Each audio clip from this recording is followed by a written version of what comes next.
Ipinagkanulo ako ng sariling asawa, kapatid, at ina para sa aking yaman sa gitna ng hapunan. Habang nagdiriwang sila, sa balitang buntis ang aking kapatid, nalaman kong isa lang itong maruming laro. Wala kang kwenta, pera lang ang kailangan namin. Idinura nila sa mukha ko bago ako pinalayas. Ngunit gamit ang aking talino, titiyakin kong bawat sentimo ay babalik sa akin at bawat isa sa kanila ay mabubulok sa hirap. Ngayong gumuho na ang inyong maskara, handa na ba kayong harapin ang lupit ng babaeng ninakawan ninyo ng dangal? Ang bigat ng katahimikan sa hapagkainan ay halos kasing bigat ng kristal na chandelier na nakabitin sa itaas nito. Para kay Liana Alcantara, ang bawat tunog, ang mahinang kalansing ng kubyertos sa pinggan, ang halos hindi marinig na paglunok ng kanyang asawang si David, ang pag-ubo ng kanyang inang si Rosella, ay parang malakas na dagundong sa kanyang pandinig. Kanina lang, habang pauwi mula sa kanyang opisina sa Bonifacio Global City, pakiramdam niya ay nasa tuktok siya ng mundo.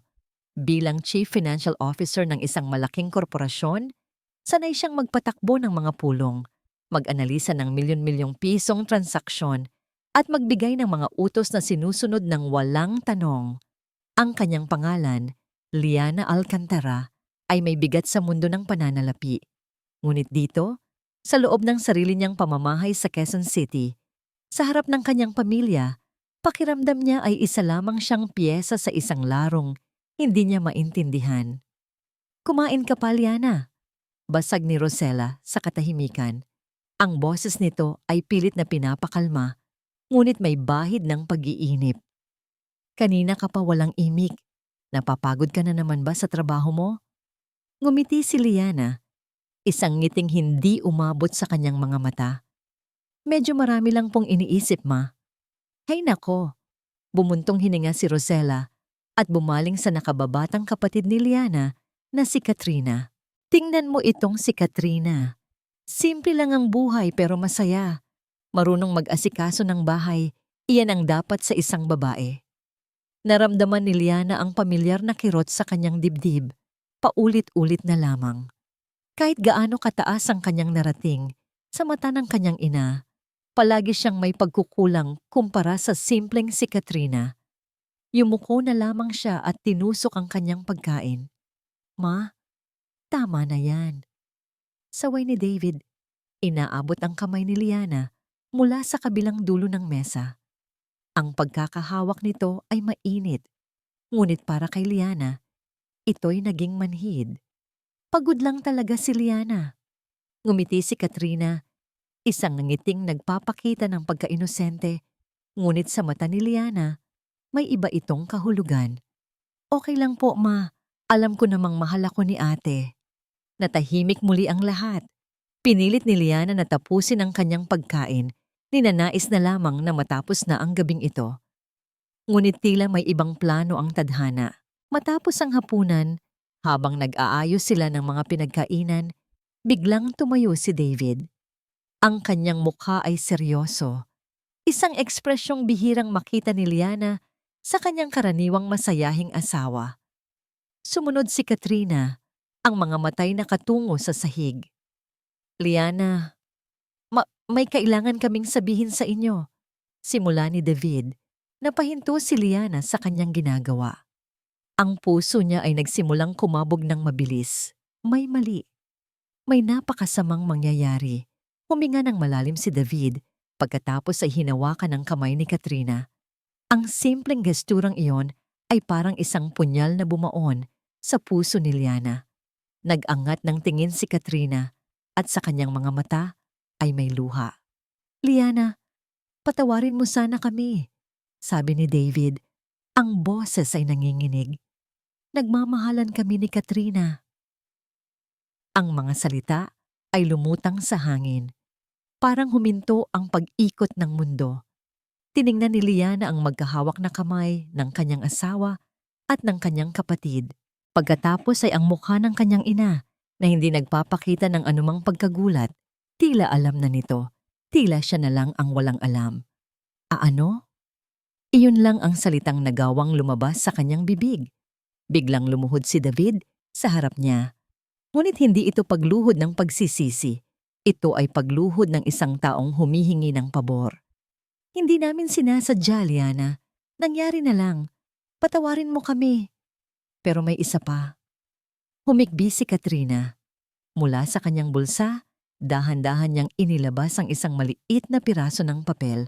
Inabot niya ito kay Liana. Nanginginig ang kamay ni Liana habang tinatanggap ito.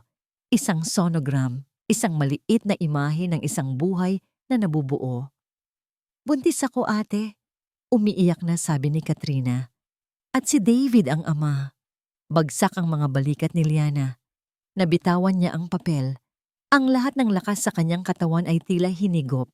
Ang kanyang perpektong mundo, ang mundong pinaghirapan niyang buuin, ay gumuho sa isang iglap.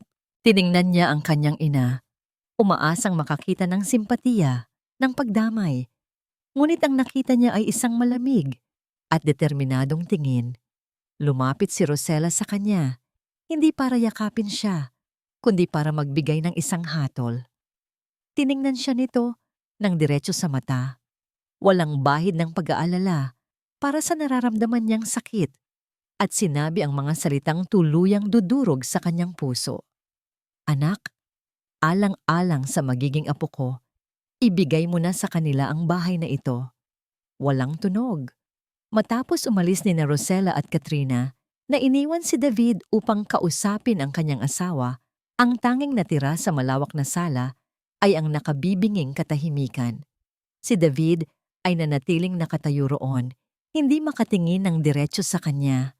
Si Liana naman ay nanatiling nakaupo. Ang kanyang mga mata ay blangko, nakatuon sa isang lugar sa sahig, na tila doon nakasalalay ang lahat ng kasagutan sa mundo. Ang bahay na ito, ang bawat sulok nito ay pinili niya. Ang mamahaling pintura sa pader, ang disenyong Italyano ng mga muebles, ang malambot na alpombra sa ilalim ng kanyang mga paa. Lahat ay simbolo ng kanyang tagumpay. Ngunit ngayong gabi, ang bahay na ito ay naging isang malamig na hawla, isang monumento ng kanyang kabiguan. Hindi niya namalayang lumipas ang oras. Nang mag-angat siya ng tingin, nakita niyang wala na si David sa sala. Marahil ay umakyat na ito sa kanilang silid. Ang kanilang silid. Ang salitang iyon ay nag-iwan ng mapait na lasa sa kanyang bibig. Dahan-dahan siyang tumayo. Ang kanyang mga buto ay tila tumututol sa bawat galaw. Naglakad siya, hindi papunta sa hagdan, kundi paikot-ikot sa sala. Ang kanyang mga daliri ay marahang dumadampi sa bawat bagay na kanyang madaanan. Ang porselanang florera na regalo ni David noong kanilang anibersaryo. Ang picture frame na naglalaman ng litrato nilang dalawa, masaya at nakangiti sa isang beach sa Palawan. Ang bawat alaala ay isa ng kasinungalingan. Ang bawat ngiti ay isa ng panloloko. Paano nangyari ito? Kailan pa nagsimula? Ang daming tanong, ngunit walang sagot. Ang tanging alam niya ay ang sakit. Isang uri ng sakit na hindi pisikal, kundi isang malalim na sugat sa kanyang kaluluwa. Isang sugat na ginawa ng dalawang taong pinakamalapit sa kanya. Narinig niya ang mahinang yabag sa hagdanan. Bumaba si David. Bihis na. Hindi na ito ang kanyang asawa na kasama niyang naghapunan, kundi isang estranghero. Liana, mahinang sabi nito. Lumapit ito, ngunit nanatili si Liana sa kanyang kinatatayuan. Mag-usap tayo. Hindi siya sumagot. Ano pa bang dapat pag-usapan? Alam kong galit ka. Pagpapatuloy ni David. Ang boses ay malumanay. Isang tono na dati ay nagpapakalma sa kanya, ngunit ngayon ay nagdudulot ng matinding pagkasuklam. Pero sana maintindihan mo, hindi ko to ginusto. Ang pagmamahal ko sa'yo, naging respeto na lang. Hindi ko na maibibigay sa'yo ang kailangan mo bilang asawa. Ang kailangan ko? Sa wakas ay nagsalita si Liana. Ang boses ay basag at puno ng pait. Kailan mo ako tinanong kung ano ang kailangan ko, David? Habang abala ako sa pagtatrabaho para sa kinabukasan natin, abala ka pala sa pagbuo ng kinabukasan mo kasama ang kapatid ko. Hindi ganoon, Liana, sabi ni David. Lumapit pa ng isang hakbang. Ikaw ang matatag. Ikaw ang malakas. Kaya mong lampasan to. Pero si Katrina, mahina siya. Kailangan niya ako. Kailangan niya ng tulong natin. Iyon na yon. Ang pamilyar na argumento. Siya ang malakas, kaya siya ang dapat magparaya. Siya ang may kakayahan, kaya siya ang dapat magbigay. Bigla, isang alaala ang sumagi sa kanyang isipan. 18 taong gulang siya noon, hawak ang isang sulat mula sa isang universidad sa Amerika. Isang full scholarship, ang kanyang pangarap. Ngunit sa parehong linggo, nalaman niyang kailangan ni Katrina ng malaking pera para makapasok sa isang kilalang universidad sa Maynila. Ang kanyang ina ay umiyak sa harap niya. Nagsusumamo na, unahin ang pamilya. Mas matalino ka naman, Liana, sabi noon ni Rosella. Kahit saan ka mag-aral, magtatagumpay ka. Ang kapatid mo, ito na lang ang pagkakataon niya. At tulad ng isang mabuting anak at kapatid, pinunit niya ang kanyang pangarap. Nagtrabaho siya sa isang call center habang nag-aaral sa isang lokal na kolehiyo para lang mapag-aral si Katrina. Walang nakakaalam ng sakripisyong yon maliban sa kanya. At ngayon, ang kapatid na tinulungan niya ay ang siyang sumira sa buhay niya. Kaya ko to. Mapaklang tanong ni Liana kay David, bumabalik sa kasalukuyan. Oo, David, kakayanin ko. Palagi ko namang kinakaya, hindi ba? Ako palagi. Nag-iwas ng tingin si David. Para na lang sa kapayapaan ng lahat, Liana. Ibigay na natin ang bahay. Maghanap na lang tayo ng bago. O ako na lang ang maghahanap ng bago. Para matapos na. Walang paumanhin. Walang pagsisisi. Tanging isang pakiusap na gawing mas madali ang lahat para sa kanila. Maya-maya, tumunog ang telepono ni Liana. Nakita niya ang pangalan ng kanyang ina sa screen. Alam na niya kung ano ang sasabihin nito. Pinindot niya ang answer button at inilagay sa speaker mode. Anak? Liana? Bakit po, ma? Sagot niya. Ang boses ay walang emosyon. Nakausap mo na ba si David? Sana naman ay isipin mo ang dignidad ng ating pamilya. Isang malaking eskandalo ito kapag lumabas. Si Katrina, masela ng pagbubuntis. Kailangan niya ng tahanan na walang stress. Maawa ka sa kapatid mo. Hindi man lang siya tinanong kung kumusta siya. Hindi man lang siya kinamusta. Ang mahalaga lang ay si Katrina. Ang mahalaga lang ay ang reputasyon ng pamilya. Gagawin ko po ang dapat. Sagot ni Liana bago patayin ang tawag. Tumingin siya kay David na nakatingin sa kanya ng may pag-asa. Sa isang iglap, napagod na si Liana.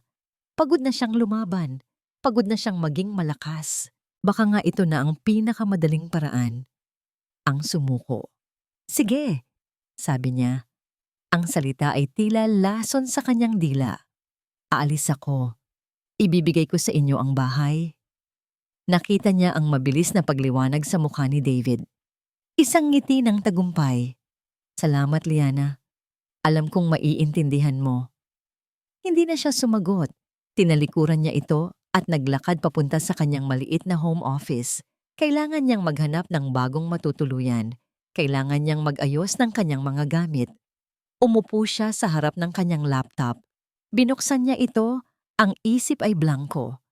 Pupunta sana siya sa isang property listing website, ngunit ang unang bumukas ay ang kanyang online banking portal na hindi niya naisara kaninang umaga. Tiningnan niya ang mga numero, ang mga balanse ng account, ang kanyang sahod, ang mga investment, ang joint account nila ni David. Balak na sana niyang i-click ang close button ng isang linya ng transactions sa kanilang joint account ang pumukaw sa kanyang atensyon. Isang maliit na detalye lamang. Isang paulit-ulit na paglipat ng pera sa isang account na hindi pamilyar sa kanya. Hindi ito malaking halaga. Sapat lang para hindi mapansin agad. Ngunit ang dalas nito, tuwing ika-15 at katapusan ng buwan, ay regular. Masyadong regular. Biglang nawala ang kanyang pagod. Ang blangkong isip ay biglang tumalas. Ang pusong durog ay biglang tumibok ng may ibang ritmo. Hindi dahil sa sakit, kundi dahil sa pagdududa. Ang kanyang mga daliri ay mabilis na nag-type sa keyboard. Ang utak ng isang chief financial officer na sanay maghanap ng mga anomalya sa milyon-milyong datos ay nagsimulang gumana. Sino ang may-ari ng account na ito? At bakit sa loob ng 6 na buwan, lihim siyang pinapadalhan ni David ng pera? Ang kaping itim at matapang ang naging kasama ni Liana sa buong magdamag. Ang sakit na nararamdaman niya ay hindi nawala. Ngunit ito'y nabalutan ng isang bagong damdamin, ang malamig at matalas na focus ng isang professional. Ang babaeng umiiyak kanina ay napalitan ng isang chief financial officer na nag-a-audit ng pinakamalaking kaso ng kanyang buhay, ang sarili niyang buhay. Sa bawat pag-click ng mouse, sa bawat pagbukas ng spreadsheet, mas lalong lumilinaw ang lahat. Ang maliliit at regular na paglilipat ng pera ay dulo lamang ng isang malaking iceberg. May mga mas malalaking transaksyon siyang natuklasan. Mga credit card charges sa mga mamahaling restaurant na hindi niya kailanman napuntahan, mga bayarin sa isang hotel sa Tagaytay, sa mga araw na alam niyang nasa opisina si David. At ang pinakamatindi sa lahat, isang malaking withdrawal na naganap 3 linggo lamang ang nakalipas. Ang halaga ay sapat na para makabili ng isang bagong kotse. Ang lahat ng ito ay mula sa kanilang joint account, ang account na pinaghirapan niyang punuin habang si David ay abala sa kanyang mga investment. Isinara niya ang laptop nang mag-uumaga na. Hindi siya natulog, ngunit hindi niya ramdam ang pagod. Ang adrenaline at determinasyon ang nagpapanatili sa kanyang gising. Alam na niya ang gagawin. Hindi na siya aalis. Hindi pa. Kinaumagahan, naabutan niya si David sa kusina, masayang nagtitimpla ng kape na para bang walang nangyari. Ang kakayahan nitong magpanggap ay nakapangingilabot. "Good morning," bati nito sa kanya. Ngumingiti pa. "Pinag-isipan mo na ba? I can help you find a new condo. May mga alam akong magagandang lugar sa BGC." Huminga ng malalim si Liana. Pinanatiling kalmado ang kanyang boses. "David, may itatanong lang ako." Tumingin ito sa kanya. Ang ngiti ay hindi pa rin nawawala. "Ano yon?" "Nakita ko kasi ang statement ng joint account natin. May malaking withdrawal 3 linggo na ang nakalipas. Para saan yon?"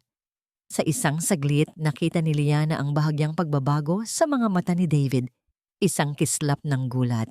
Ngunit mabilis itong nawala. Napalitan ng isang malungkot na ekspresyon. Bumuntong hininga ito na parang pasan ang buong mundo. "Hi, ayoko na sanang sabihin sa'yo para hindi ka na mag-alala." Sabi nito, umupo sa tapat niya. "Isa sa mga pinasok kong investment, Liana. Nalugi. Sinubukan kong bawiin pero huli na ang lahat. Pasensya ka na." "Babawi ako." Ang kasinungalingan ay napakakinis, napakaperpekto. Kung ito ay nangyari 1 linggo na ang nakalipas, maniniwala siya. Aaluin pa niya ito at sasabihing, "Okay lang, pera lang yan." Ngunit ngayon, ang bawat salita nito ay parang alarm bell sa kanyang pandinig.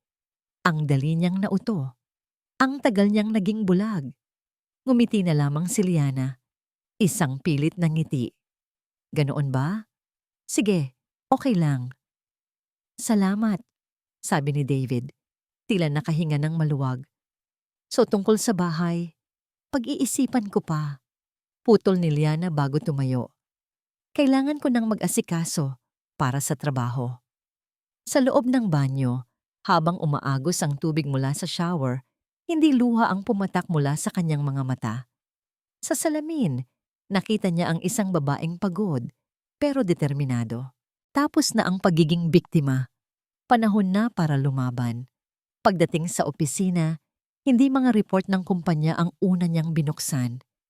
Kinuha niya ang kanyang personal na telepono at hinanap ang isang pangalan sa kanyang mga kontak. Isang pangalan mula sa nakaraan bago pa dumating si David sa buhay niya.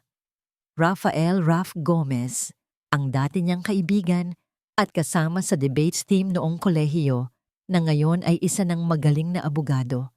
Nagkita sila sa isang maliit at tahimik na kapihan sa Makati, malayo sa mga lugar na madalas nilang puntahan.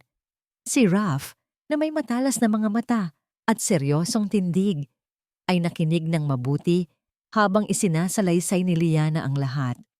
Mula sa hapunan, sa pag-amin, sa sonogram, hanggang sa kahilingan ng kanyang ina at sa mga natuklasan niya sa kanilang bank account. Walang paghuhusga sa mukha ni Raf, tanging purong pag-aalala at profesional na interes. "Liana, I'm so sorry this is happening to you," sabi nito matapos siyang magsalita. "I don't need sympathy right now, Raf," sagot ni Liana, ang boses ay matatag. "I need a lawyer. I need to know my options," tumango si Raf. "Okay. First and most important rule, do not sign anything. Huwag kang pipirma sa kahit anong kasulatan, lalo na sa paglipat ng pangalan ng bahay. Iyon din ang plano ko," sabi ni Liana. "Good. Second, I need you to gather all the financial statements you can find. Bank accounts, credit card bills, investment portfolios, lahat. I need to see the flow of money. We need to establish a pattern of fraud." "I can do that," mabilis na sagot ni Liana. Ito ang kanyang mundo. Ito ang kanyang lengguwahe. "And Liana," dagdag ni Raf, sumandal sa kanyang upuan, "be careful. You're dealing with desperate people. Kung nagawa nilang lokohin ka ng ganito katagal, kaya nilang gumawa ng mas masahol pa kapag nalaman nilang lumalaban ka." Umuwi si Liana ng gabing iyon na may bagong pag-asa. Hindi na siya nag-iisa. May kakampi na siya. Kinagabihan, habang nasa gitna siya ng pagkolekta ng mga dokumento sa kanyang home office, tumunog ang kanyang telepono. Si Raf. "Hello, Raf. May balita ka na." "Mabilis lang to, Liana," sabi ni Raf sa kabilang linya. May pagkaapura sa boses nito. "I looked into the account you mentioned. Yung account na regular na pinapadalhan ni David ng pera."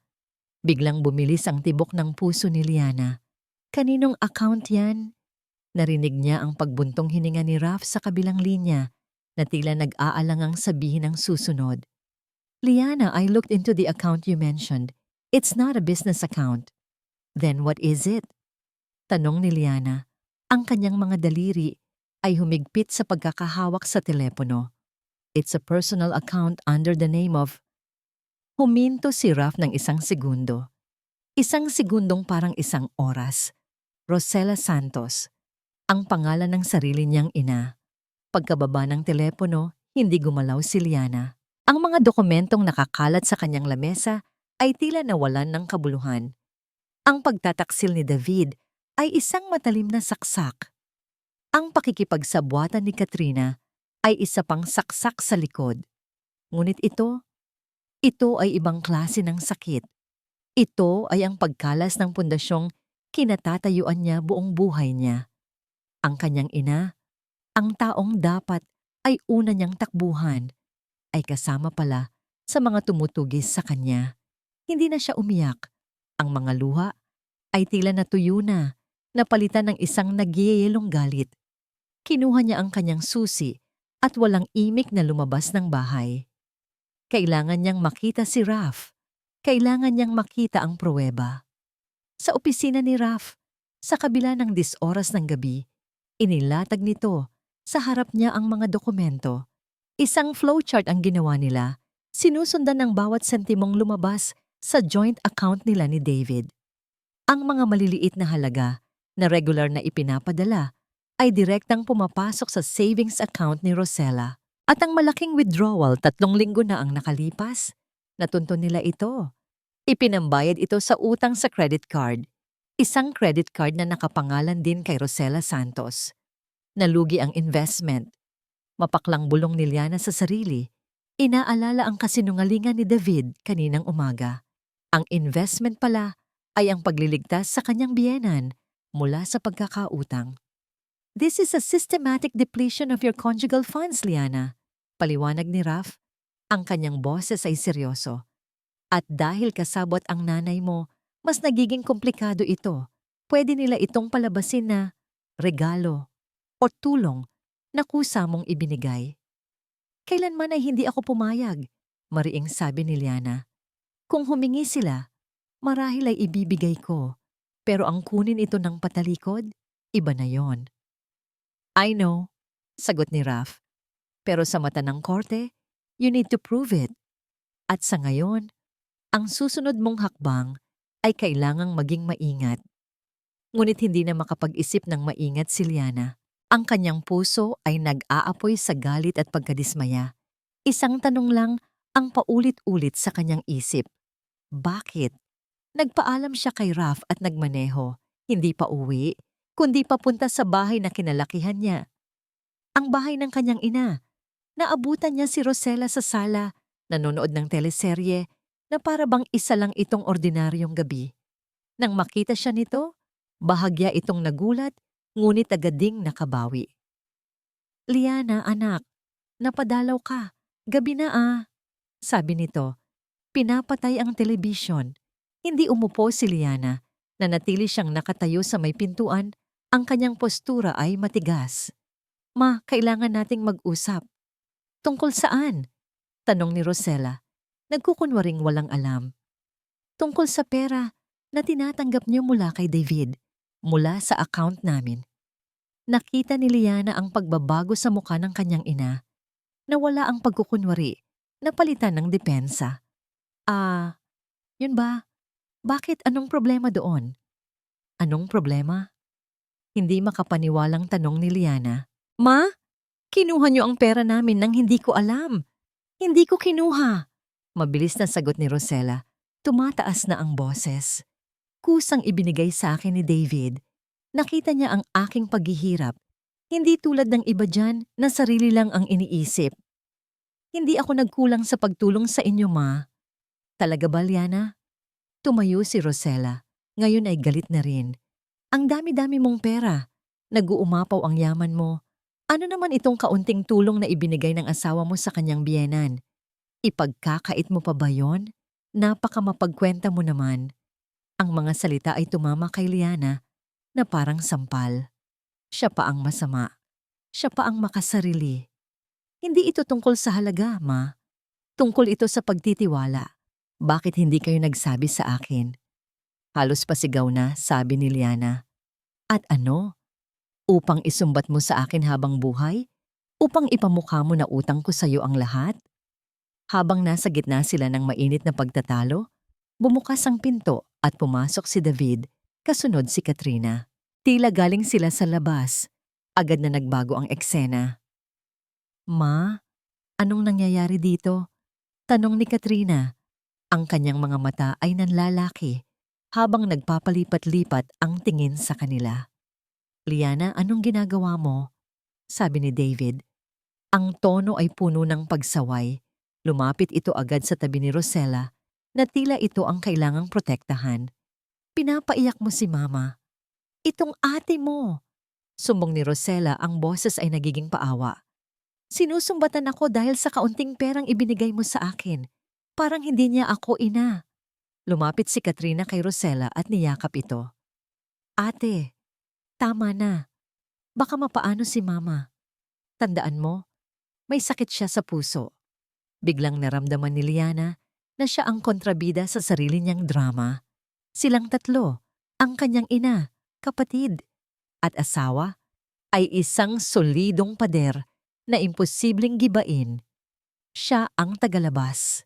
Siya ang kaaway. Walang salitang lumabas sa kanyang bibig. Tinalikuran na lamang niya sila. Wala nang saysay. Wala nang puwang para sa kanya sa pamilyang ito. Habang papalakad siya palabas ng pinto, mabilis siyang hinabol ni David at hinawakan sa braso. Sandali! Bulong nito. Ang pagkakahawak ay mahigpit. Ang mukha nito ay malapit sa kanya at ang dating maamong mga mata ay ngayon ay may nagbabantang tingin. Ano na naman? Malamig na tanong ni Liana. Tigilan mo na to, Liana. Mariing sabi ni David. Ang boses ay mababa, ngunit puno ng pagbabanta. Huwag mo nang palakihin pa. Kung patuloy kang maghuhukay, sisiguraduhin kong hindi lang pamilya mo ang mawawala sa'yo. May mga koneksyon ako. Isang salita ko lang. Ang pinaghirapan mong reputasyon sa mundo ng negosyo, dudurugin ko. Binitawan nito ang kanyang braso at bumalik sa loob. Sa kanyang bagong pamilya, iniwan si Liana na nakatayo roon, nanginginig hindi sa takot, kundi sa sukdulang galit. Sumakay siya sa kanyang kotse at humarurot paalis. Ang mga luha na kanina ay ayaw pumatak ay nagsimula ng bumuhos. Luha ng galit, luha ng pagkadurog. Huminto siya sa isang madilim na bahagi ng kalsada. Hindi na makita ang daan dahil sa kanyang mga luha. Doon, sumigaw siya. Isang sigaw na naglalaman ng lahat ng sakit, lahat ng pagtataksil, lahat ng bigat na kanyang dinadala. Nang mahimasmasan siya, kinuha niya ang kanyang telepono. Balak tawagan si Raf. Ngunit bago pa niya magawa yon, isang notifikasyon ang lumitaw sa kanyang screen. Isang email. Mula sa isang hindi kilalang address. Ang subject, panoorin mo ang kapatid mo. Nangunot ang kanyang noo. Dahan-dahan niyang binuksan ang email. Naglalaman ito ng isang attachment. Isang litrato. Medyo malabo, tila kuha mula sa malayo. Ngunit malinaw na malinaw kung sino ang nasa litrato. Si Katrina. Nakaupo sa isang high-end bar, tumatawa kasama ang ilang kaibigan.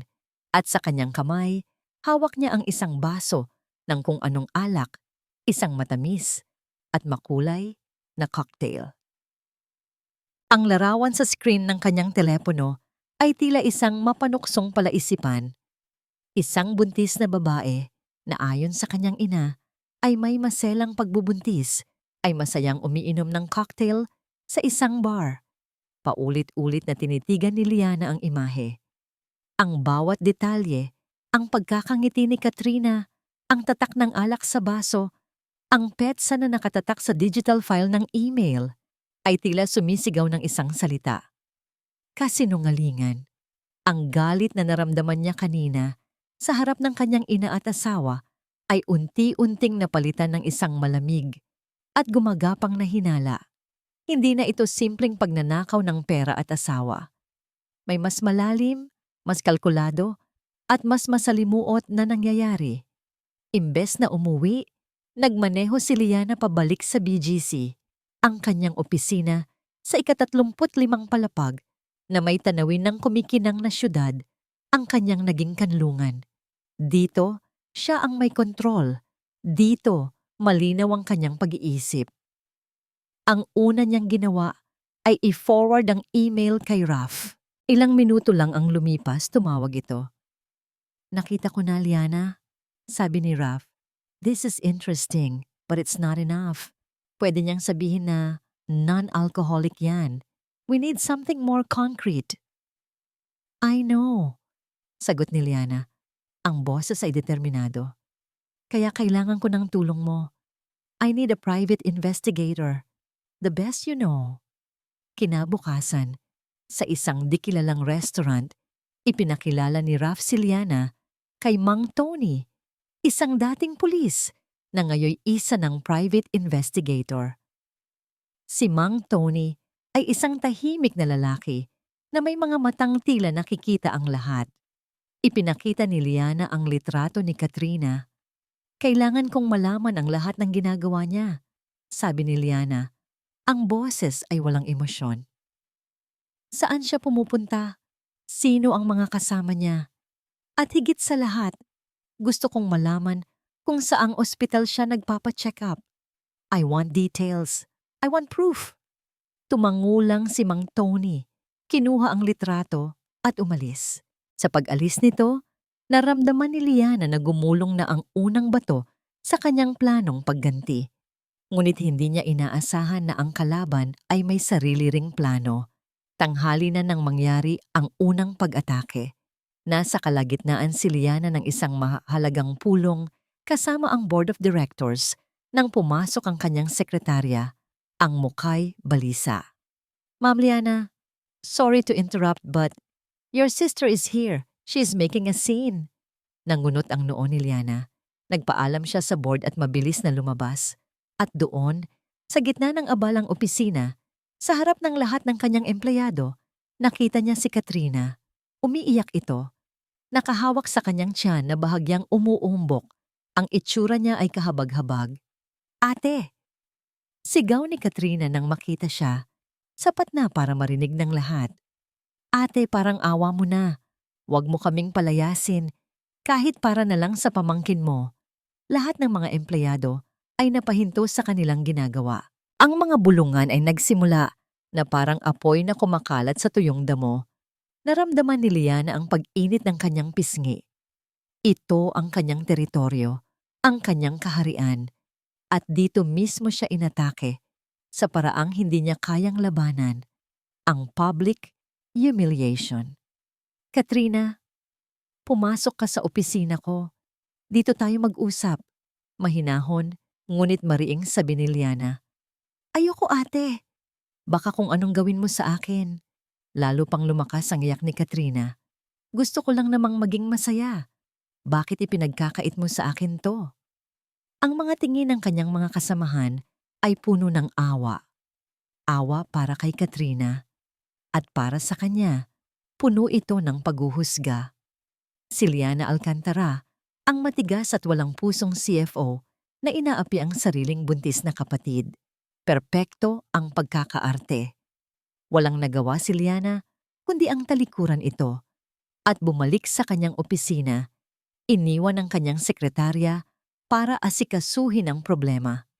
Hindi pa natatapos ang araw, dumating ang ikalawang pag-atake. Si David naman ang dumating, may dalang isang paper bag mula sa isang mamahaling restaurant. Ngunit hindi ito pumunta sa opisina niya. Sa halip, kinausap nito ang kanyang sekretarya sa labas. Narinig ni Liana ang usapan dahil bahagyang nakabukas ang kanyang pinto. Pasensya na, miss, sabi ni David. Ang boses ay puno ng lungkot. Dinalhan ko lang sana ng tanghalian ng asawa ko. Nag-aalala kasi ako. Hindi siya kumakain ng maayos. Alam mo na, may pinagdadaanan lang kami. Sinusubukan kong ayusin, pero matigas talaga ang puso niya. Isang malalim na buntong hininga. Isa pang obra maestra ng pag-arte. Si David, ang mabuting asawa na nagsisikap ayusin ang pamilya. Habang siya, si Liana, ang malupit na asawang ayaw makipag-ayos. Nang gabing iyon, pauwi. Pakiramdam ni Liana ay pagod na pagod siya. Hindi dahil sa trabaho, kundi dahil sa emosyonal na pakikidigma. Ngayon, naiintindihan na niya ang kanilang estratehiya. Ang sirain siya sa mata ng publiko, ang ipitin siya hanggang sa wala na siyang pagpipilian, kundi ang sumuko. Habang nasa gitna ng traffic sa EDSA, tumunog ang kanyang telepono. Isang hindi rehistradong numero. Sinagot niya ito. Ma'am Liana, si Tony po ito. Biglang nawala ang pagod ni Liana. Mang Tony, may balita ka na ba?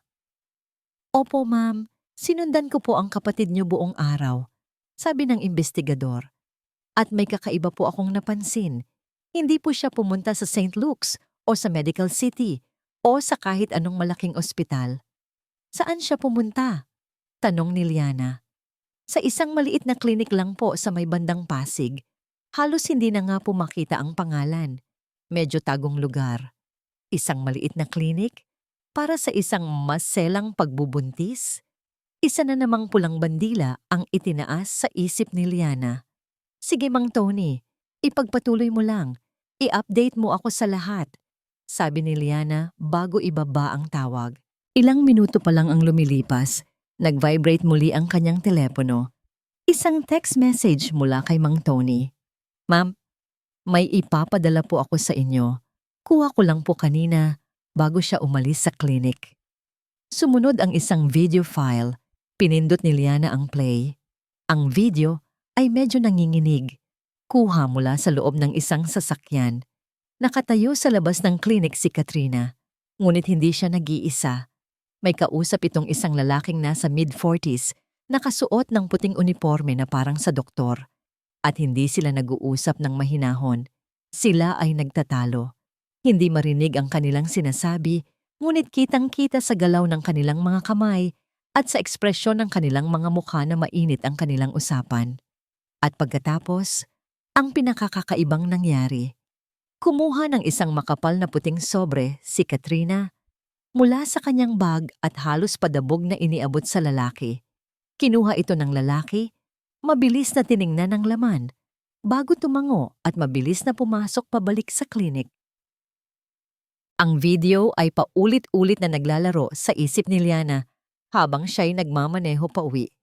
Ang pagtatalo, ang sobre, ang paspas na pag-alis ng lalaki. Ang bawat eksena ay piraso ng isang palaisipan na hindi pa niya buo. Ngunit ang larawan ay unti-unti nang nagiging malinaw. Hindi ito simpleng away magkasintahan. Ito ay isang transaksyon. Pagdating sa bahay, imbes na magpahinga, dumiretso siya sa kanyang opisina at tinawagan si Raf. Raf, kailangan kong malaman kung sino ang lalaking nasa video. Sabi niya, walang paligoy-ligoy. At kailangan kong malaman ang lahat tungkol sa klinik na yon sa Pasig. Hindi na nagtanong pa si Raf. Alam niyang may nakita si Liana na nagpatibay sa kanyang mga hinala. Leave it to me. I'll call you as soon as I have something. Kinabukasan, habang nasa kalagitnaan ng kanyang trabaho, tumawag si Raf. Liana, may nakuha na ako, sabi nito sa kabilang linya. Ang lalaki sa video ay si Dr. Antonio Moran. Siya ang may-ari at nag-iisang doktor sa Moran Medical Clinic. At ang clinic niya, well, let's just say may reputasyon ito. Anong klaseng reputasyon? Tanong ni Liana, ang puso'y nagsimulang kumabog. Reputasyon sa pagbibigay ng mga pekeng medical certificate, mga reseta na walang tamang pagsusuri. May ilang reklamo na rin siya dati, pero laging nakakalusot dahil sa kakulangan ng ebidensya. He's a shady doctor, Liana, the kind you go to when you need something done under the table. Under the table. Ang mga salitang yon ay umalingaw-ngaw sa isip ni Liana. Isang pekeng sonogram? Isang pekeng resulta ng pagbubuntis? Posible, pero kailangan niya ng patunay. Isang patunay na hindi matatawaran. Isang ebidensyang dudurog sa kanilang lahat. Ang video ay hindi sapat. Ang testimonya ng isang kaduda-dudang doktor ay maaaring pagdudahan. Kailangan niyang marinig mula mismo sa kanila. Kailangan niya ng isang pag-amin. At doon, nabuo ang isang mapangahas na plano sa kanyang isipan. Isang plano na nangangailangan ng galing sa pag-arte na higit pa sa ipinapakita ni David at Katrina. Hapon na nang umalis siya sa opisina, ngunit hindi siya umuwi. Nagpunta siya sa isang high-end toy store sa isang mall. Doon, pinili niya ang pinakamalaki at pinakamalambot na teddy bear na kanyang nakita. Isang inosenteng laruan para sa isang inosenteng sanggol. Pagkatapos, nagpunta siya sa isang specialty electronics shop at bumili ng isang maliit ngunit high-fidelity na voice-activated audio recorder, yung klase na kayang mag-transmit ng audio sa isang telepono ng live. Sa loob ng kanyang sasakyan, maingat niyang binuksan ang tahi sa likod ng teddy bear, ipinasok ang maliit na device, at maingat na tinahi itong muli. Ang Trojan horse ay handa na.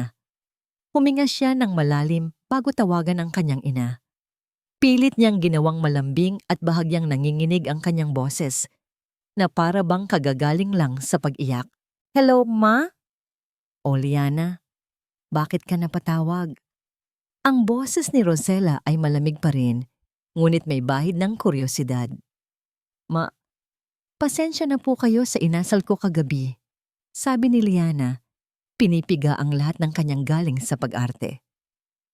Nag-isip po ako buong gabi. Siguro po tama kayo. Para na lang po sa kapayapaan ng lahat. Narinig ni Liana ang panandaliang katahimikan sa kabilang linya na sinundan ng isang buntong hininga ng kanyang ina. Isang tunog ng tagumpay. Mabuti naman at natauhan ka, anak. Iyan ang tama. Pamilya pa rin tayo. Opo, Ma. Kaya po, pwede po ba akong dumaan dyan sandali? May gusto lang po akong iabot para kay Katrina. Para, para sa baby. Ilang sandali pa, pumarada na si Liana sa harap ng bahay ng kanyang ina. Dala-dala ang malaking teddy bear, kumatok siya sa pinto. Ang bumungad sa kanya ay ang tatlong mukha na sumira sa kanyang buhay. Si Rosella na may mapanuring ngiti, si David na may ngiti ng kasabikan, at si Katrina na nakaupo sa sofa, nakahawak sa kanyang tiyan, na tila ito ang pinakamahalagang bagay sa mundo. "Pasok ka, ate," sabi ni Katrina. Ang boses ay matamis na parang pulot. "Nagdala ako ng regalo," sabi ni Liana. Iniaabot ang malaking laruan kay Katrina. "Para sa pamangkin ko." Ang mga mata ni Katrina ay nagningning, isang perpektong pagganap ng isang tuwang-tuwang ina. "Salamat, ate. Ang ganda-ganda." Niyakap nito ang teddy bear na tila ito ang pinakamahalagang regalo na natanggap niya. "Mabuti naman at lumambot na ang puso mo," sabi ni Rosella. Tinatapik ang balikat ni Liana. Hindi nagtagal si Liana.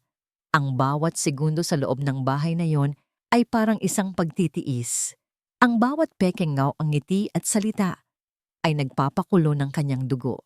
Nagdahilan siyang may kailangan pa siyang habulin na trabaho. Habang papalabas siya ng pinto, sinundan siya ni David. "Liana, sandali," sabi nito. Ang boses ay masaya. "Natutuwa ako na tinatanggap mo na ang lahat. So, tungkol sa mga papeles ng bahay, kailan natin pwedeng ayusin?" Ayan na, ang tunay na pakay, ang nag-iisang dahilan kung bakit sila nag-aabalang magpanggap. Tumingin si Liana sa kanya. Isang blangkong ng ngiti ang nasa kanyang mga labi. "Huwag kang mag-alala, David," sagot niya. "Malapit na. Malapit na nating ayusin ang lahat." Sumakay si Liliana sa kanyang sasakyan, ngunit hindi niya ito agad pinaandar.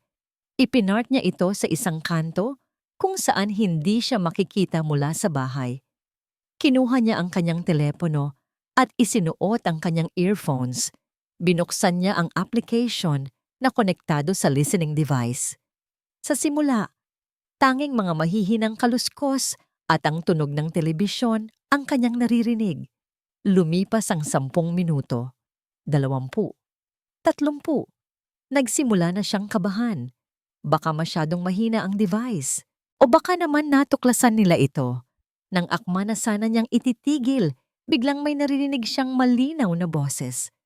Boses ni David. Sa wakas, isang hakbang na lang at atin na ang lahat. "Ang galing mo talagang umarte. Mahal ko." Narinig ni Liana ang isang malutong na halakhak. Isang halakhak na walang bahid ng pagiging ina, kundi puno ng panunuya at tagumpay. Ang halakhak ni Katrina. "Siyempre, kailangan lang naman ng kaunting iyakan at pagpapaawa. Akala niya talaga buntis ako." Huminto ang paghinga ni Liana. Ang kanyang mga kamay ay nanlamig. Nagpatuloy si Katrina sa pagitan ng kanyang mga tawa. Ang bawat salita ay isang punyal na paulit-ulit na tumatarak sa puso ni Liana. Ang dali niyang maloko. Akala niya talaga buntis ako. Ang dali niyang maloko. Ang mga salita ay hindi lamang pumasok sa tainga ni Liana. Tila sinunog nito ang bawat ugat sa kanyang katawan. Nilason ang bawat alaala at pinulbos ang anumang natitirang piraso ng kanyang puso. Nakatitig lang siya sa kawalan. Ang telepono ay nanatiling nakadikit sa kanyang tainga. Ngunit wala na siyang ibang naririnig. Ang ingay ng syudad sa labas ay naglaho. Ang pagtibok ng sarili niyang puso ay huminto. Sa sandaling iyon, ang tanging umiral ay ang halakhak ng kanyang kapatid. Isang halakhak na simbolo ng pinakamatinding pagtataksil na maaari niyang maranasan. Isang kumpletong kasinungalingan. Hindi lang ang pag-ibig ni David, hindi lang ang utang na loob ni Katrina, hindi lang ang pagkalinga ng kanyang ina, maging ang buhay na sinasabi nilang nabubuo, ang nag-iisang dahilan, ang kawawang bata na ginamit nila para durugin ang kanyang kalooban, ay isang malaking panloloko. Isang patak ng luha ang pumatak mula sa kanyang mata, sinundan ng isa pa. Ngunit hindi ito ang mga luhang puno ng pighati na iniyak niya sa mga nagdaang araw. Ang mga luhang ito ay iba, malamig. Ang mga ito ay luha para sa babaeng pinatay nila ngayong gabi. Ang mapagparaya, ang mapagbigay, ang laging umiintindi na si Liana. Dahan-dahan niyang iminulat ang kanyang mga mata. Sa salamin ng kanyang sasakyan, nakita niya ang sariling refleksyon. Ang mga mata ay namumula, ngunit walang bakas ng pagkatalo. Sa halip, may isang bagong apoy na nagliliyab doon. Isang apoy na hindi mainit, kundi nagyayelo sa tindi ng galit. Pinunasan niya ang kanyang mga pisngi gamit ang likod ng kanyang palad. Isang kilos na pinal, isang pagtatapos. Tapos na ang pag-iyak, tapos na ang pagiging biktima. Ang CFO sa loob niya, ang babaeng sanay mag-analisa, mag-estratehiya at manalo, ang siyang nabuhay. Ang mundo niya ay hindi gumuho. Ito ay na-liquidate.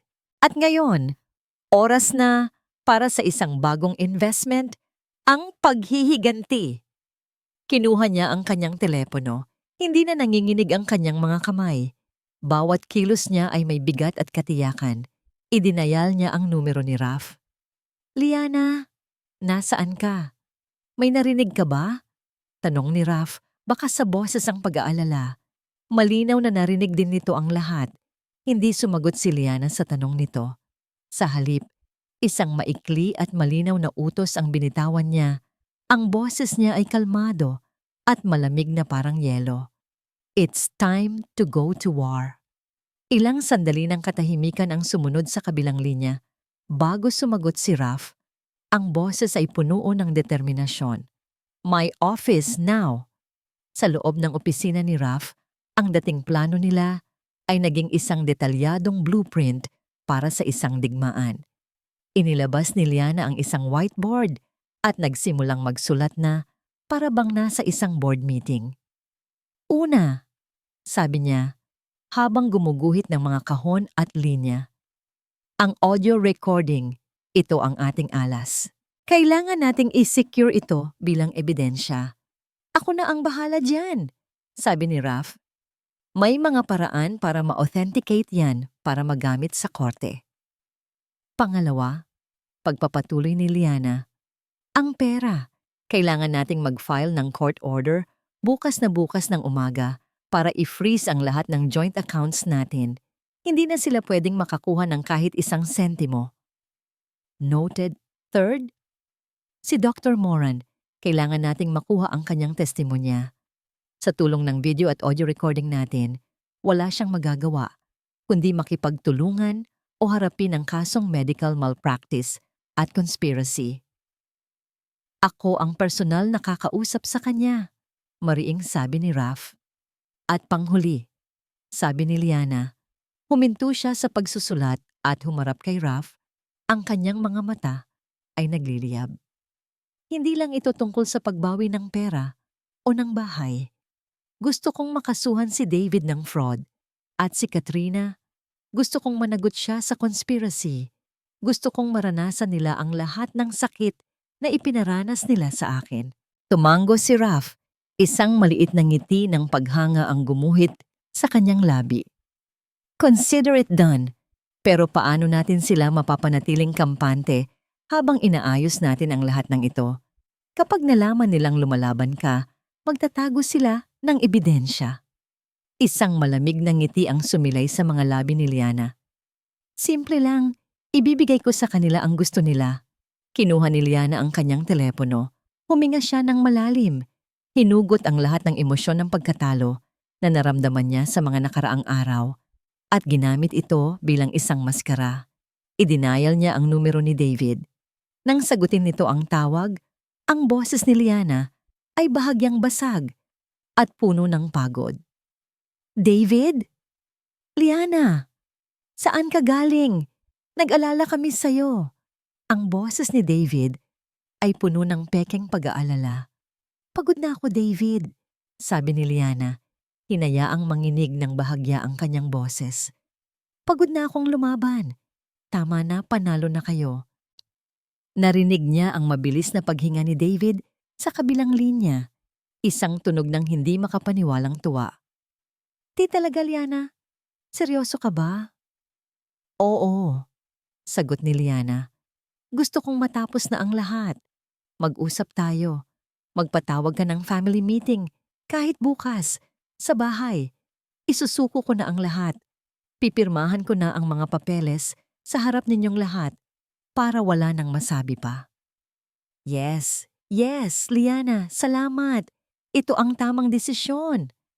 Halos pasigaw na, sabi ni David sa tuwa. Sige. Ako na ang bahalang magsabi kina Mama at Katrina. Bukas na bukas din. Sige, bulong ni Liana bago patayin ang tawag. Ibinaba niya ang telepono sa lamesa. Nawala ang maskara ng pagkatalo. Ang natira ay ang mukha ng isang general na kalalagay lang ng huling patibong. Sa kabilang dako ng syudad, masayang-masaya si David na tumatakbo papasok sa bahay ni Rosella. Success! Tumawag si Liana. Suko na siya. Ibibigay na niya ang bahay bukas. Narinig ni Liana sa kanyang isipan ang magiging pagbubunyi nila, ang mga yakapan, ang mga ngiti ng tagumpay. At narinig niya ang boses ng kanyang ina, puno ng kabanalan at kasiyahan, na nagsasabi sa telepono sa kung sino mang kausap nito. Sa wakas, nanaig din ang kabutihan. Ang araw pagkatapos ng kanyang pagsuko ay hindi araw ng pamamahinga para kay Liana. Ito ang naging pinakaabalang araw ng kanyang buhay. Habang iniisip ni na David at Katrina na siya ay nasa isang sulok at nagluluksa, si Liana ay nasa gitna ng kanyang sariling war room. Ang unang hinto, ang bangko.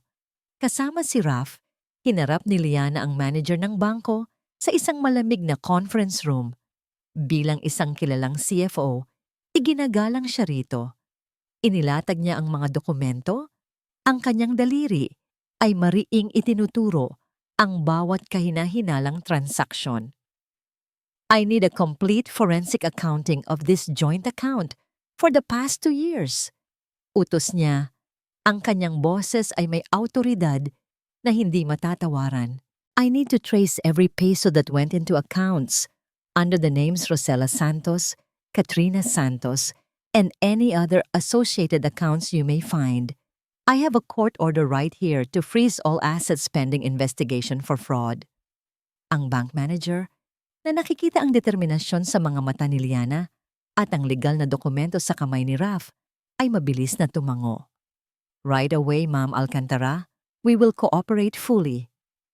Habang si Liana ay abala sa pagkalap ng ebidensya sa pananalapi, si Raf naman ay may sariling misyon. Nagtungo siya sa maliit at halos tagong klinik sa Pasig. Ang amoy ng panlinis ay hindi sapat para itago ang bahagyang luma na ng gusali. Naabutan niya si Dr. Antonio Moran sa kanyang maliit na opisina. Napapaligiran ng mga nagtataasang mga medical books na tila mas madalas maging palamuti kaysa basahin. Sa simula, ang doktor ay arogante at ayaw makipagtulungan. I don't know what you're talking about. Patient confidentiality, mariing sabi nito. Kalmadong inilapag ni Raf ang isang tablet sa lamesa.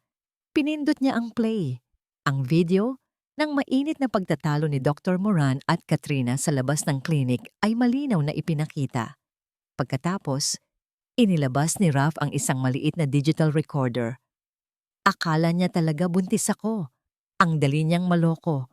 Ang boses ni Katrina ay umalingaw-ngaw sa maliit na opisina. Namutla si Dr. Moran. Ang kanyang pagiging arogante ay naglaho, napalitan ng takot. May dalawang pagpipilian ka, Doc, sabi ni Raf. Ang kanyang boses ay mababa ngunit matalim. Una, pwede kang tumestigo laban sa kanila. Sabihin ang buong katotohanan. Makikipagtulungan kami para gumaan ang anumang parusa na kakaharapin mo. Marahil, maisalba mo pa ang iyong lisensya. Huminga ng malalim si Raf. O pangalawa, pwede kitang idemanda kasama nina David Reyes at Katrina Santos for conspiracy to commit fraud, falsification of medical documents, at medical malpractice. At sisiguraduhin ko, hindi ka na kailanman makakapanggamot pa. Nanginginig ang kamay ng doktor. Ang pawis ay nagsimulang mamuo sa kanyang noo. Samantala, sa kabilang panig ng mundo, sina David at Katrina ay nagdiriwang. Nasa isang mamahaling mall sila sa Makati, ginagastos ang natitirang pera sa joint account na hindi pa nila alam na malapit nang ma-freeze.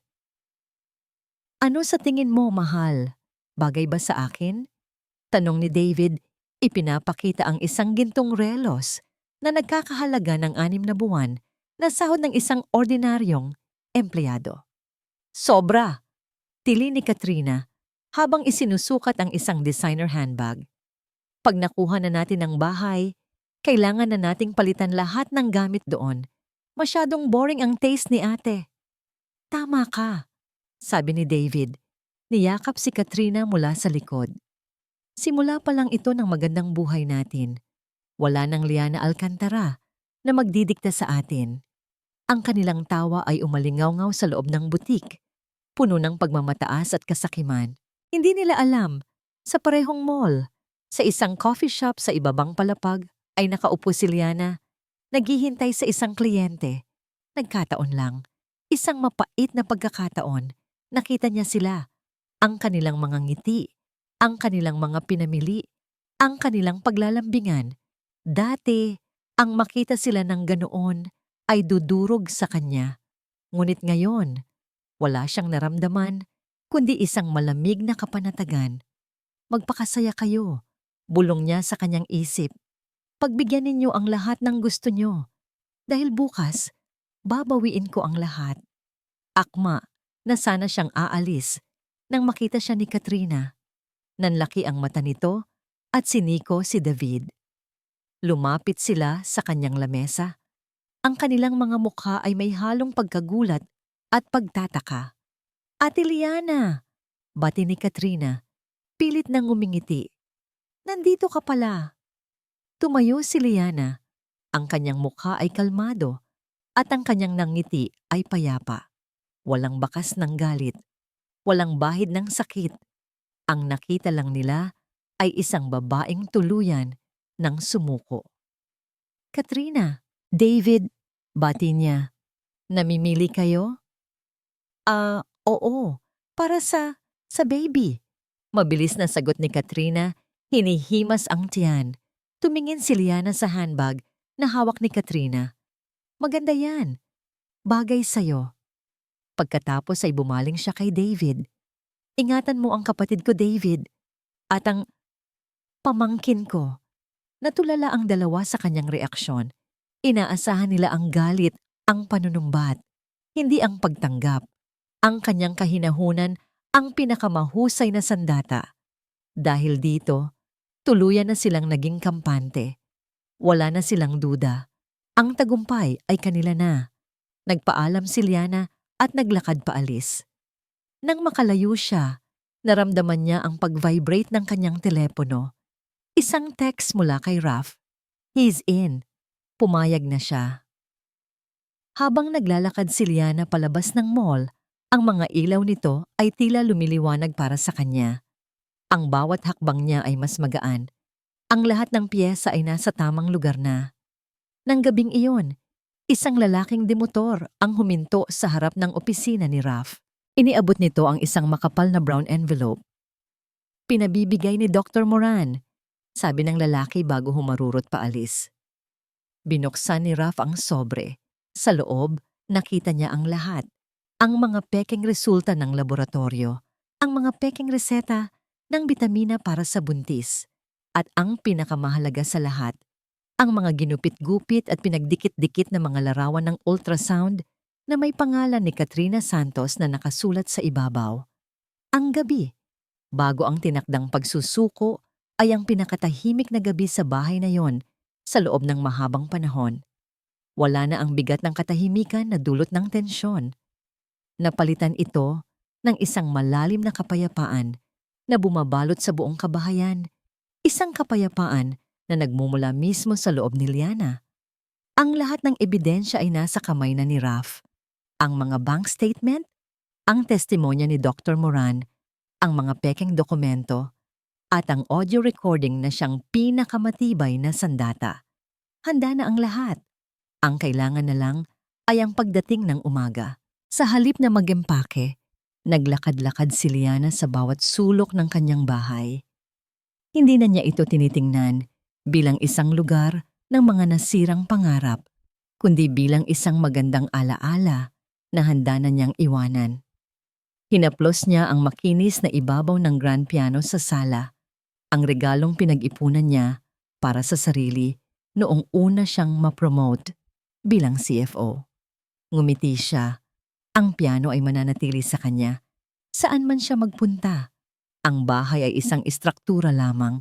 Kinuha niya ang kanyang telepono at tinawagan ang kanyang ina. Ma? O Liana, napatawag ka. Sagot ni Rosella, ang boses ay mas magaan na ngayon, na para bang isang malaking tinik ang nabunot sa dibdib nito. Bukas po ng umaga, mga 10:00, sabi ni Liana. Ang kanyang boses ay kalmado at pantay, walang bakas ng anumang emosyon. Gusto kong narito kayong lahat, ikaw, si Katrina, at si David, para masaksihan niyo ang pagpirma ko sa mga papeles, para matapos na ng maayos. Abay, syempre anak, darating kami. Iyan ang tama. Ang ayusin ang lahat ng mapayapa. Masayang sagot ni Rosella. Pagkababa ng tawag, napatingin si Liana sa pader kung saan nakasabit ang mga litrato ng kanilang pamilya.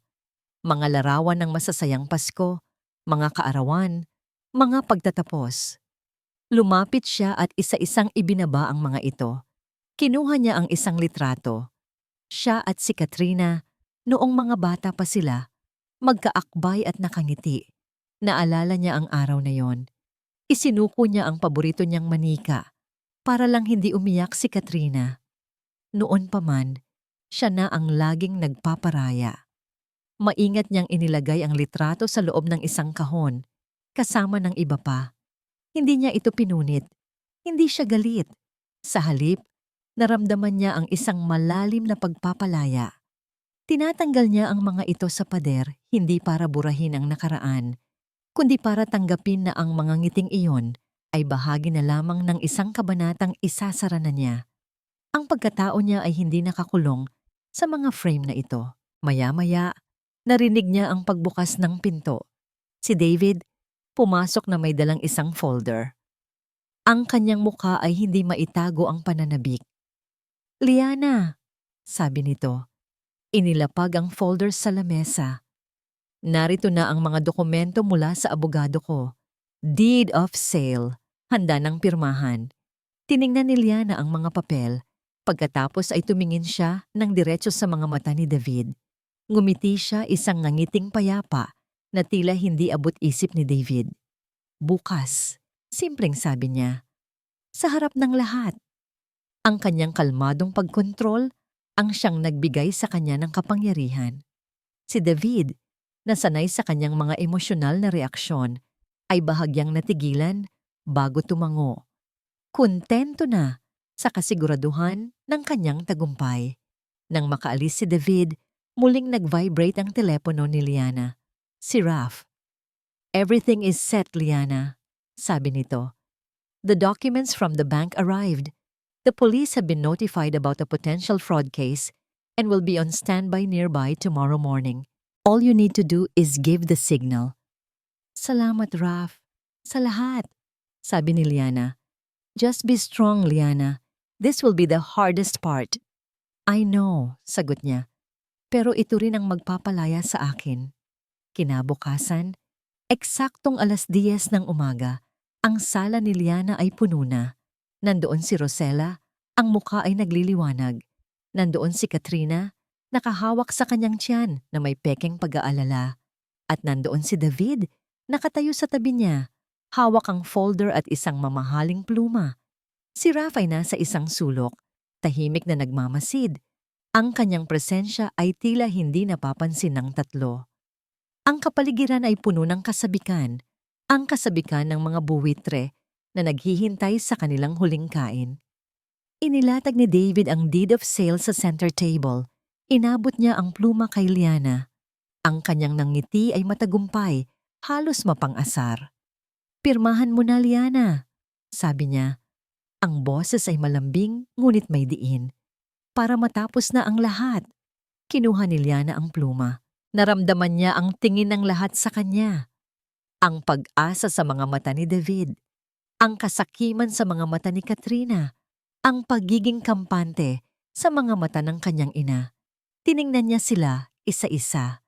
Pagkatapos, tumingin siya sa papel sa harap niya. Itinaas niya ang pluma, handa nang isulat ang katapusan. Ngumiti siya, isang tunay na ngiti sa unang pagkakataon sa loob ng mahabang panahon. Isang ngiting puno ng kapangyarihan at katiyakan. Tumingin siya kay David at sumagot sa isang boses na malinaw at matatag, sapat para marinig ng lahat sa silid. "Oo, tatapusin ko na nga ang lahat." Ang pluma ay nanatiling nakaangat sa ere. Ang lahat ay naghihintay sa paglapag nito sa papel. Ngunit sa halip na pumirma, dahan-dahang ibinaba ni Liana ang pluma sa tabi ng dokumento. Isang simpleng kilos, ngunit sapat na para magdulot ng kalituhan sa mukha ni na David, Katrina at Rosella. "Ano pang hinihintay mo, Liana?" tanong ni David. Nawawala na ang pasensya. Hindi siya sumagot. Sa halip kinuha niya ang remote control sa tabi ng center table. Itinutok niya ito sa malaking smart TV na nakasabit sa pader. Isang TV na binili niya mula sa kanyang unang malaking bonus. "Bago ako pumirma," sabi ni Liana. Ang kanyang boses ay kalmado, ngunit may bigat na dumagundong sa buong silid. "May gusto lang akong ibahagi sa inyo. Isang maikling presentasyon. Isipin niyo na lang na ito ang huling board meeting natin bilang isang pamilya." Pinindot niya ang isang button. Ang screen, na kanina'y itim, ay biglang nagliwanag. Ang unang lumabas ay isang kopya ng kanilang joint bank account statement. "Teka, ano to?" gulat na tanong ni David. Hindi siya pinansin ni Liana. Ginamit niya ang cursor para i-highlight ang mga regular na fund transfer. "For the past 6 months, may regular na perang lumalabas sa account natin, David. Akala ko para sa investment. Pero ang totoo, napupunta pala ito sa isang personal account." Pinindot niya ang isa pang button. Lumabas sa screen ang detalye ng account na pinatutunguhan ng pera. Nakapangalan kay Rosella Santos. Nakita ni Liana ang gulat at takot sa mukha ng kanyang ina. "Ma, alam niyo po ba na ang perang ipinapadala sa inyo ni David ay mula sa perang pinaghirapan ko?" "Hindi. Hindi totoo yan. Tulong lang yan ni David." Depensa ni Rosella, nanginginig ang boses. "Tulong?" tanong ni Liana. "O kabayaran?" Bago pa sila makasagot, nagpatuloy na ang presentasyon. Sunod na lumabas ang mga credit card statement ni Rosella na may malalaking utang. At sa tabi nito, ang bank record ng malaking withdrawal ni David na may petsang eksaktong tumutugma sa araw na nabayaran ang mga utang na yon. Ang investment na nalugi. Mapaklang sabi ni Liana. Tinitingnan si David. Ay ang pagbabayad pala sa mga utang ni Mama sa pagsusugal. Namutla si Rosella. "Hindi, Liana anak, wag po kayong mag-alala ma. Mayroon pa," sabi ni Liana. Ang boses ay walang awa. Ang sumunod na pinindot niya ay ang audio file. Biglang napuno ang buong sala ng isang pamilyar na tunog. Ang halakhak ni Katrina. Akala niya talaga buntis ako. Ang dali niyang maloko. Kung kanina ay pagkabigla lang, ngayon ay purong takot na ang makikita sa mukha ni Katrina. Nanlaki ang kanyang mga mata at napahawak siya sa kanyang tiyan na kanina lang ay props sa kanyang pag-arte. "Paano? Saan mo nakuha yan?" Nanginginig na tanong ni Katrina. "Mula sa pamangkin ko," sagot ni Liana. Itinuturo ang teddy bear na nakaupo sa isang silya sa sulok. Sunod na ipinakita ni Liana ang video ni Katrina na nakikipagtalo kay Dr. Moran sa labas ng klinik at ang pag-abot ng sobre. At para sa grand finale, ipinakita niya ang scanned copy ng sinumpaang salaysay ni Dr. Moran na nagdedetalye ng lahat kung paano siya binayaran para gumawa ng pekeng sonogram at mga medical record. Ang lahat ng ito ay isang malaking dula. Pagpapatuloy ni Liana, tumatayo na ngayon. Ang kanyang presensya ay tila isang hukom na nagbibigay ng hatol. Isang perpektong plano para kunin ang bahay ko, ang pera ko, ang buhay ko. Ang galing ninyo. Ang galing-galing niyong lahat. Liana, please!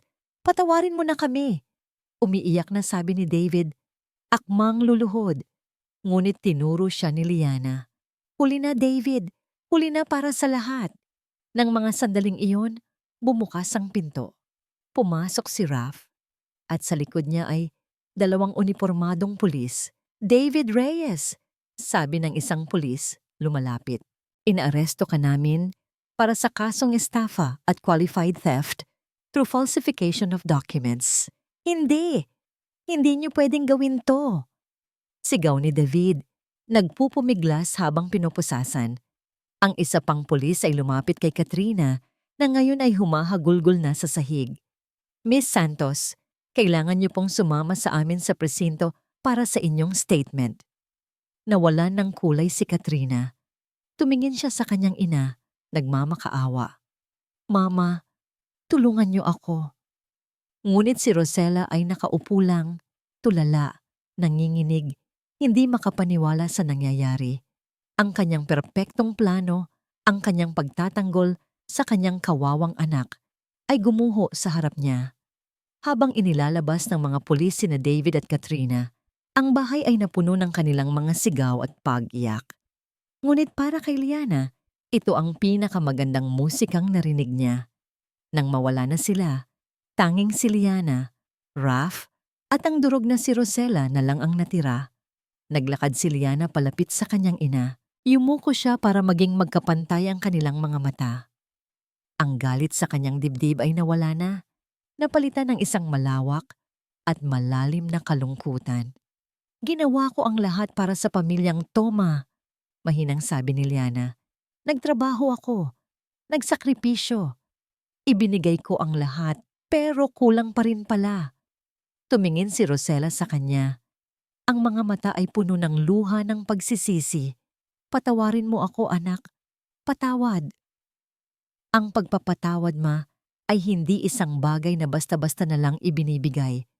Lalo na kung ang sugat ay ganito kalalim. Sabi ni Liana, tumatayo ng tuwid. Ang hustisya ang kailangan ngayon. Tumingin si Liana kay Rosella sa huling pagkakataon.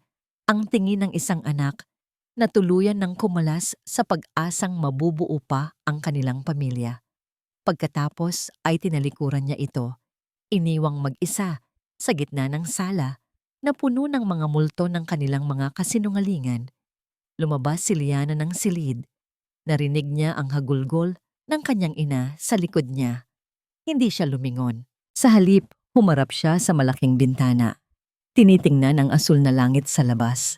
At sa unang pagkakataon, naramdaman niya ang tunay na kapayapaan. Nang tumingin siya kay Rosella, na ngayon ay nakaluhod na sa sahig at humahagulgol, isang huling tanong ang binitawan niya. Hindi para saktan ito, kundi para marinig niya mismo ang bigat ng kanilang kasalanan. Ngayon, masaya na po ba kayo, ma? Ang tagumpay ay may kakaibang lasa. Hindi ito matamis, gaya ng inaakala ng marami. Minsan, ito'y lasang abo. Ang natira matapos masunog ang lahat. Lumipas ang mga linggo. Ang ingay ng eskandalo ay unti-unting humina. Ang kaso laban kay David at Katrina ay umuusad sa korte. Isang prosesong hindi na gaanong pinagtutuunan ng pansin ni Liana. Ipinagkatiwala na niya ang lahat kay Raph. Ang kanyang naging focus ngayon ay ang pagpulot sa mga basag na piraso ng kanyang buhay at pagbuo ng isang bago at mas matatag na pundasyon. Ang unang hakbang ay ang formal na paghihiwalay.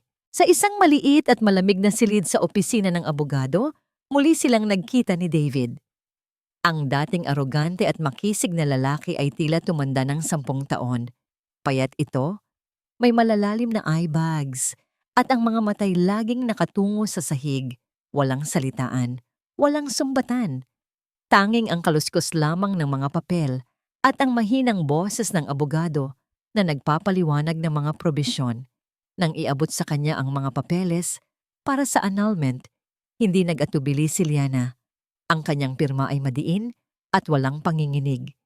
Ito ay hindi isang pirma ng galit, kundi isang pirma ng paglaya. Nang matapos ang lahat, tumayo siya para umalis. Hindi niya nilingon si David. Para sa kanya, ang lalaking minahal niya ay matagal nang namatay. Ang nasa silid na yon ay isa na lamang estranghero. Ang ikalawang hakbang ay ang pagbebenta ng bahay. Napakabilis nitong nabenta. Ang mga alaala sa loob nito ay masyadong mabigat, masyadong nakakalason, para panatilihin pa. Lumipat si Liana sa isang modernong condominium unit sa BGC, malapit sa kanyang trabaho. Ang mga pader ay puti, ang mga muebles ay simple, at ang tanawin mula sa bintana ay ang walang katapusang pag-inog ng syudad. Isang blankong canvas, isang bagong simula. Isang hapon, habang nag-aayos siya ng kanyang mga gamit, may kumatok sa kanyang pinto. Pagbukas niya, bumungad sa kanya si Rosella, ang kanyang ina. May dala itong isang Tupperware na naglalaman ng mainit na sinigang. Ang amoy nito ay nagbalik kay Liana sa kanyang pagkabata. "Anak," sabi ni Rosella. Ang boses ay mahina at puno ng pagsisisi. "Kamusta ka na? Dinalhan kita ng paborito mo." Kinuha ni Liana ang lalagyan, ngunit hindi niya pinapasok ang kanyang ina. Nanatili silang nakatayo sa may pintuan. Isang hindi nakikitang pader ang nasa pagitan nila. "Salamat po, Ma," sabi ni Liana. Ang boses ay magalang ngunit may distansya. "Liana, anak, patawarin mo na ako." "Umiiyak na," sabi ni Rosella. "Alam kong nagkamali ako. Sobra. Handa akong gawin ang lahat para makabawi sa'yo." Tinitigan ni Liana ang kanyang ina. Nakita niya ang sensiridad sa mga mata nito, ngunit ang sugat ay napakalalim. "Ma, pinapatawad ko na po kayo. Pero ang pagpapatawad ay hindi nangangahulugang paglimot. At hindi nito ibig sabihin na kailangan nating ibalik ang lahat sa dati." Huminga siya ng malalim. "Kailangan ko po munang ayusin ang sarili ko. Kailangan ko ng oras. Kailangan ko ng espasyo." Tumango si Rosella, ang mga luha ay patuloy sa pag-agos. Walang nagawa kundi ang iabot ang pagkain at malungkot na tumalikod. Isinara ni Liana ang pinto, hindi dahil sa galit, kundi dahil sa pangangailangang protektahan ang kapayapaan na unti-unti niyang binubuo. Isang Sabado ng umaga, habang nagkakape, natanaw niya mula sa kanyang bintana ang pamilyar na bahay sa Quezon City. Nakita niya ang isang pamilya, isang mag-asawa na may 2 maliliit na anak na masayang nagbubuhat ng kanilang mga gamit papasok ang bagong may-ari. Narinig niya ang tawanan ng mga bata habang naghahabulan sa hardin na dati ay puno ng tensyon, walang kirot, walang panghihinayang. Ang tanging naramdaman niya ay isang di maipaliwanag na gaan ng loob. Ang bahay ay masaya na, at siya rin ay unti-unti nang nagiging masaya. "Malalim yata ang iniisip mo." Isang boses ang pumutol sa kanyang pagmumuni-muni. Napalingon siya. Si Raf, nakatayo sa may parke kung saan sila nagkita, may dalang 2 tasa ng kape. Sa mga nagdaang linggo, naging regular na ang kanilang pagkikita, hindi bilang abogado at kliyente, kundi bilang 2 magkaibigan. "Iniisip ko lang kung gaano kabilis magbago ang lahat," sagot ni Liana. Tinatanggap ang kape. "Change is the only constant thing in the world, di ba?" Ngumiting sabi ni Raf. "Ang mahalaga ay kung paano ka nag-react sa pagbabago." Naglakad sila sa luntiang damuhan. Hindi siya binigyan ni Raf ng mga payo. Hindi niya sinabi kung ano ang dapat niyang gawin. Nakinig lang ito sa mga kwento niya tungkol sa trabaho, sa mga plano niya para sa hinaharap, sa mga sandaling katahimikan. At sa unang pagkakataon, sa loob ng mahabang panahon, naramdaman ni Liana na may isang taong nakikita siya, hindi bilang CFO, hindi bilang biktima, hindi bilang anak o asawa, kundi bilang si Liana. Pag-uwi niya ng gabing iyon, may nadatnan siyang isang liham sa ibabaw ng kanyang doormat. Hindi ito bill o sulat mula sa bangko. Ang sobre ay simple lang, puti.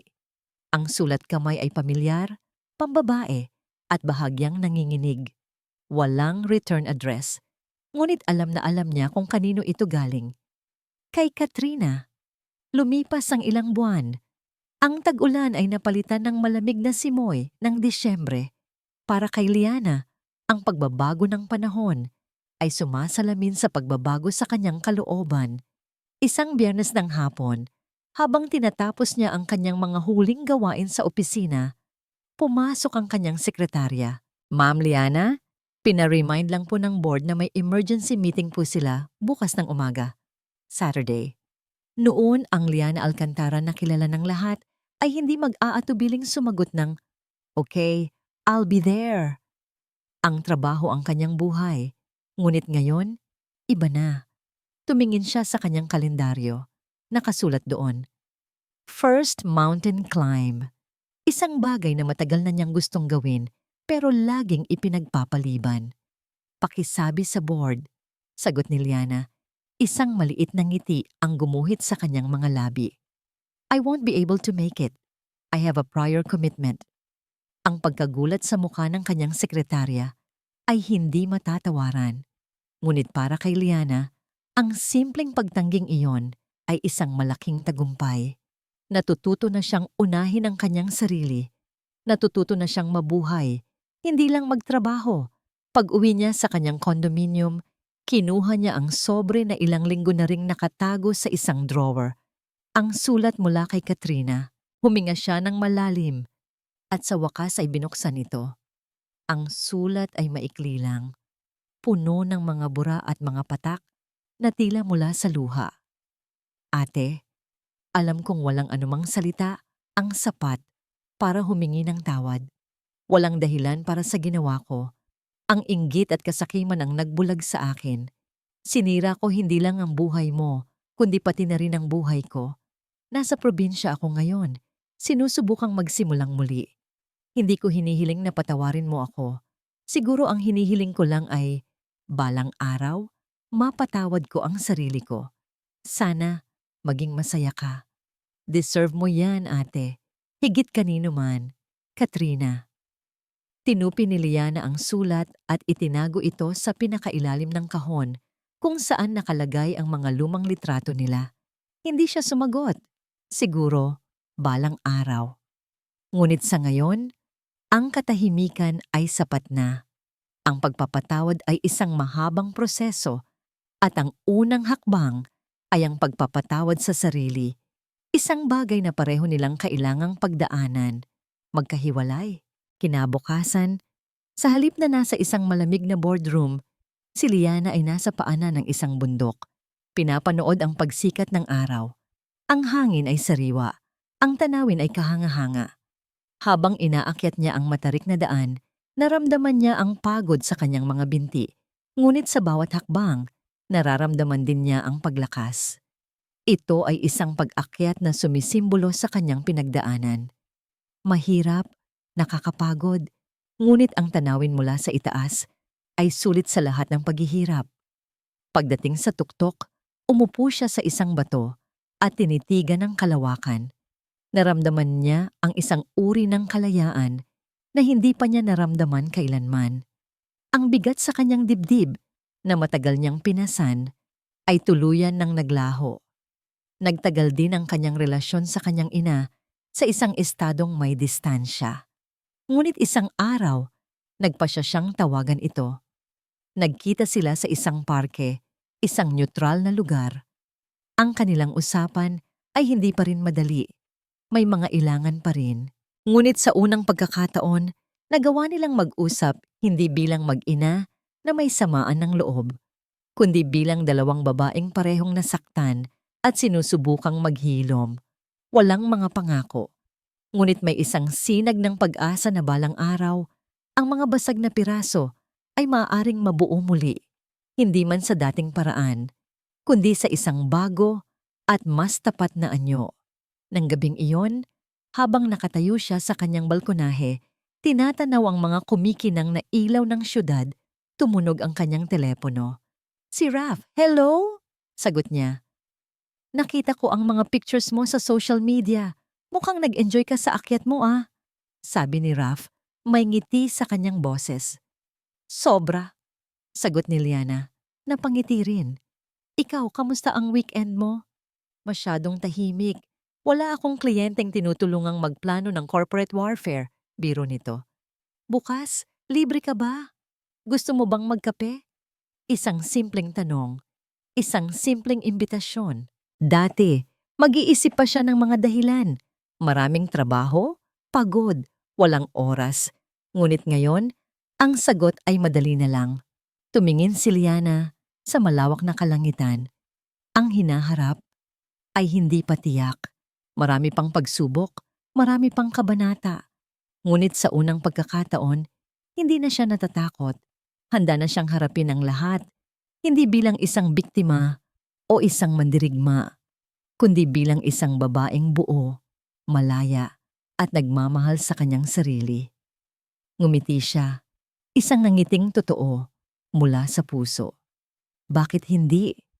Sa pagtatapos ng kwentong ito, malinaw na ang pinakamasakit na pagtataksil ay hindi laging nagmumula sa mga estranghero, kundi minsan sa mismong pamilyang inaakala nating kanlungan.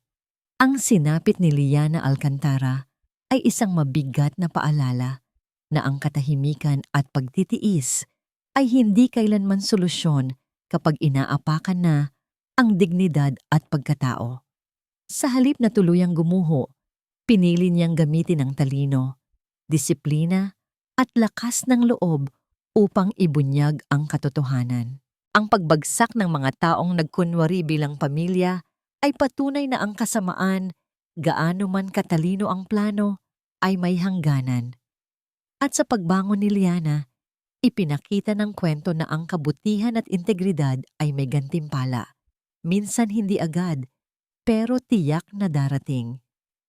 Ngayon, nais naming itanong sa inyo, kung kayo ang nasa sitwasyon ni Liana, pipiliin ba ninyong manahimik o ipaglaban ang sarili ninyo?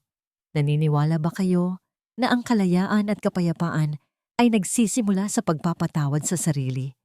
At kayo, kumusta na kayo ngayon? May pinagdadaanan ba kayong laban na tahimik ninyong kinikimkim? Kung may bahagi ng kwentong ito ang tumama sa inyong damdamin, ibahagi ninyo sa comments.